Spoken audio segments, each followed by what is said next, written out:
Everyone, hope आप सब अच्छे होंगे। और आज हम बात करेंगे विजिटर वीज़ा के ऊपर कि हम अगर अपने जो लव्ड वंस हैं, जो अपने फैमिली मेम्बर्स हैं, उनको अगर हम कनाडा बुलाना चाहते हैं तो उसके लिए हम विजिटर वीज़ा जो है उसकी एप्लीकेशन कैसे करनी है। और मैं आपको बता दूं कि यहाँ पे मैं सुपर वीज़ा की बात नहीं कर रही हूँ, मैं विजिटर वीज़ा की बात कर रही हूँ जो 6 मंथ तक होता है। मुझे अपनी मदर के लिए विजिटर वीज़ा जो है वो अप्लाई करना था, तो फिर मैंने उसके लिए रिसर्च शुरू की और मुझे इंफॉर्मेशन मिली कि जो कुछ एजेंसीज होती हैं जो आपकी एप्लीकेशन जो है वहाँ पे जो एजेंट है वो हेल्प करते हैं और वो फीस चार्ज करते हैं और आपसे डॉक्यूमेंट्स लेकर आपकी एप्लीकेशन जो है वो खुद ही भर देते हैं। वीज़ा सर्विसेज जो एजेंसीज थी इनकी अपनी अलग अलग फीस थी, जिसमें ये जो हमारी एप्लीकेशन जब हम भरते हैं तो ऑनलाइन एप्लीकेशन की भी 100 या 120 के आसपास फीस होती है, उसको इंक्लूड करके ये अपनी फीस लेते हैं। तो कुछ एजेंसीज $300 मांगे, कोई $600 मांगे। मैंने फिर यहाँ के जो अपने एरिया के कम्युनिटी सेंटर्स हैं वहाँ पे कॉल की और मुझे पता चला कि वो भी ये एप्लीकेशन जो है वो भरवाने में आपकी हेल्प करते हैं। तो मैं आपको ये कहना चाहूँगी कि जब भी आप विजिटर वीज़ा पे अपने किसी रिलेटिव को बुलाना चाहते हैं, अपने फैमिली मेम्बर को बुलाना चाहते हैं, तो आप कम्युनिटी सेंटर्स की ही हेल्प लें, क्योंकि वहाँ पे वो अपनी फीस चार्ज नहीं करते। आपको सिर्फ वो फीस देनी होती है जो रजिस्ट्रेशन फीस होती है जब हम एप्लीकेशन जो है वो ऑनलाइन सबमिट करते हैं। जो फायदा है वो ये है कि आप वहां पे बैठ के अपने सारे डॉक्यूमेंट्स पहले ही रेडी रखेंगे और वहां उनके सामने जो है वो आपको ऑब्जर्व करेंगे, आपकी हेल्प करेंगे और आपने अपनी एप्लीकेशन खुद ही भरनी होती है। और दूसरा ये कि विदाउट फीस, आपको कोई फीस भी वो चार्ज नहीं करेंगे। मैं आपको अपने लैपटॉप की स्क्रीन पे लेके चलती हूँ और वहाँ पे दिखाती हूँ, तो आप देखिए कि कौन सी जो वेबसाइट है, IRCC जो वेबसाइट है, वहाँ पे आप एप्लीकेशन जो है उसको जो अप्लाई करेंगे और देन सबमिट करेंगे। जैसे आपको ये स्क्रीन पे दिख रहा है कि यहाँ आपने डालना है विजिटर वीज़ा IRCC पोर्टल, और मैं यहाँ पे जाऊँगी इस वेबसाइट पे।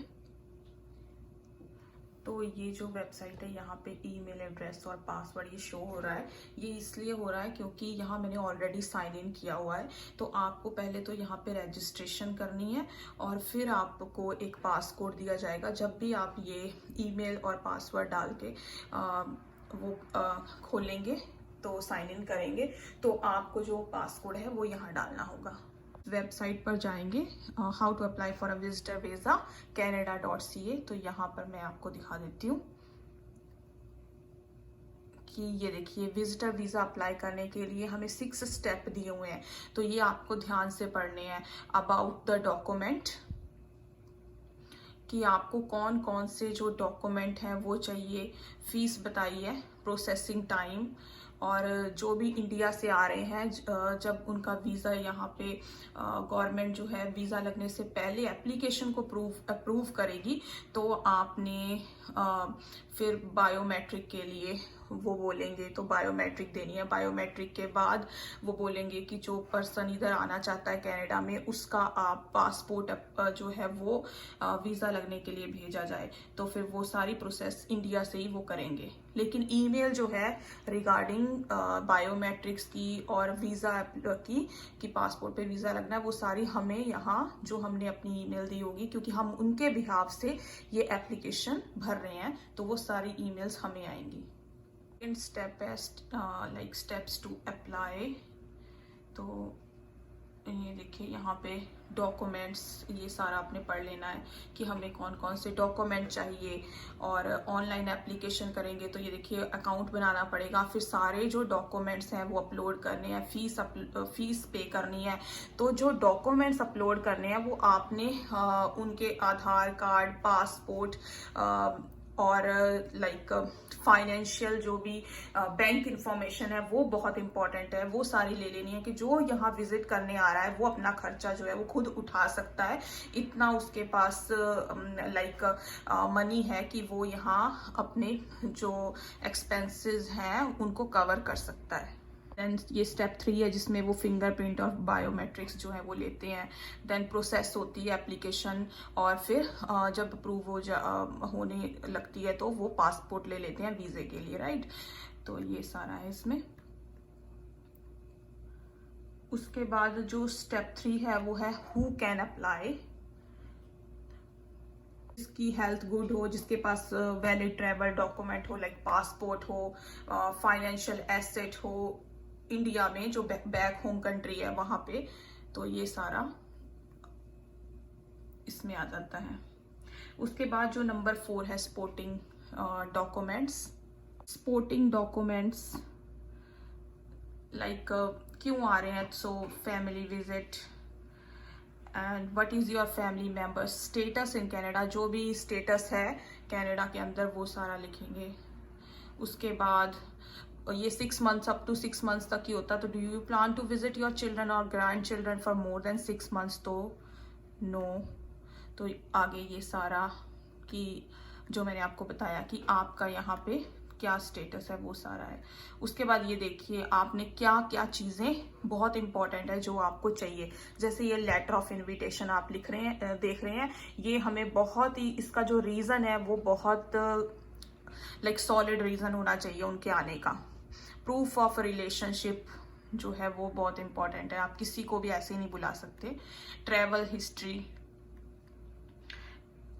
उसके बाद ये अकाउंट स्टेटमेंट जो है, बैंक प्रूफ वगैरह वो सारे चाहिए। अगर वो जॉब करते हैं तो इनकी एम्प्लॉयर इंफॉर्मेशन, आइडेंटिटी डॉक्यूमेंट जैसे कि आधार कार्ड वगैरह। तो राइट सिचुएशन, आपकी जो सिचुएशन है उसके ऊपर डिपेंड करते हैं आप किसके लिए अप्लाई कर रहे हैं। तो मुझे सिर्फ पेरेंट्स के बारे में इंफॉर्मेशन है तो मैं आपको वो ही बता रही हूँ। नेक्स्ट स्टेप है जो हमारे पास 5th स्टेप है, ये जो 5th स्टेप है हमारे पास अप्लाई, हाउ टू अप्लाई। उसमें आपने ये सारा देख लेना, check the steps to apply for a visa, जो कि हमने ऑलरेडी देख लिया ये। उसके बाद ये क्यों आना, like why are you applying, तो to unite with a family member. Next जो 6th स्टेप हमारे पास स्टेप है वो है आफ्टर यू अप्लाई। जब आप अप्लाई कर देंगे तो वही जो मैंने आपको पहले ही बताया है कि हमें वो बायोमेट्रिक्स के लिए बोलेंगे और उसके बाद वीजा के लिए पासपोर्ट लेंगे। और मेरे केस में तो ये 2 मंथ में सारी प्रोसेस हो गई थी।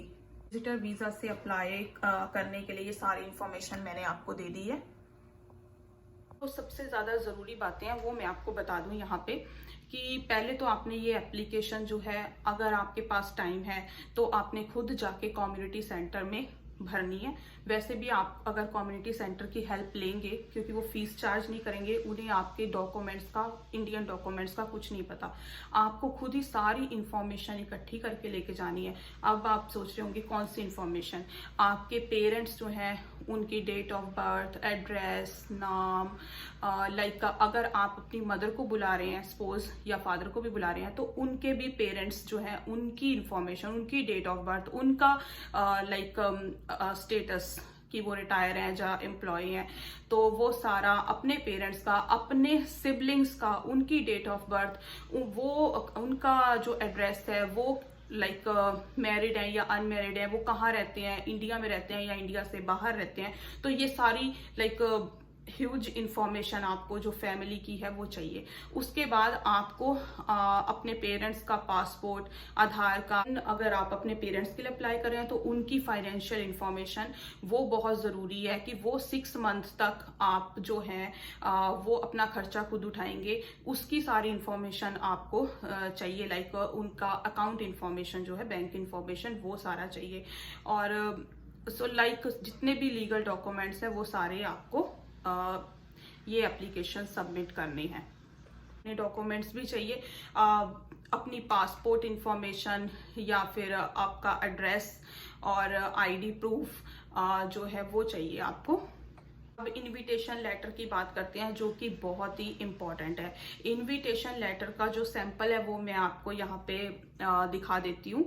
और आपने उसके अंदर बहुत ही स्ट्रॉन्ग जो है वो लिखना है कि आप क्यों चाहते हैं कि आपका फैमिली मेंबर आपसे मिले। उसका रीज़न कुछ भी हो सकता है, फैमिली यूनाइट तो है ही है, जो कि हम पहले लिख देंगे कि लेकिन उसके साथ साथ आपको और भी अच्छे तरह से लिखना है कि क्यों आप चाहते हैं, कि आप बहुत टाइम हो गया है, या फिर किसी का बर्थडे है, या फिर आपको कोई हेल्प चाहिए, तो सो मैनी थिंग्स। लेकिन वो जो इनविटेशन लेटर में जो आपका पॉइंट है वो बहुत स्ट्रांग होना चाहिए कि आप उन्हें क्यों इनवाइट कर रहे हैं। वीज़ा से रिलेटेड मैं कोई काम नहीं करती हूँ, लेकिन मैंने अपनी मदर का जो ये विजिटर वीज़ा की एप्लीकेशन थी ये खुद ही भरी थी। लेकिन हाँ, मैंने कम्युनिटी सेंटर में भरी थी और मैंने उनसे हेल्प भी ली थी, लेकिन जो डॉक्यूमेंट्स वगैरह इंफॉर्मेशन वो सारी जो है मैंने अपने आप ही भरी है। तो इसलिए मैंने आपको ये इन्फॉर्मेशन दी है कि आपको क्या क्या चीज़ें रेडी रखनी है, और अपने इनविटेशन लेटर को बहुत ही ध्यान से आपने अपने बारे में जो भी उन्होंने पूछा है वो सारा लिखना है। जैसे कि आप देख रहे हैं स्क्रीन पे, ये है इनविटेशन लेटर। तो इस तरीके से इनविटेशन लेटर जो है वो आपको बनाना है, उसमें ये इन्फॉर्मेशन जो है सारी जाएगी। जो टाइम है वो भी आपको लिखना है कि वो कितने टाइम, मतलब कितने मंथ तक रहेंगे, वो अप्रॉक्सीमेट भी आप लिख सकते हैं। होप आपको आज का वीडियो पसंद आया होगा, और मेरे चैनल को सब्सक्राइब करें, वीडियो को लाइक करें, और अपना खूब सारा ख्याल रखें। Bye for now.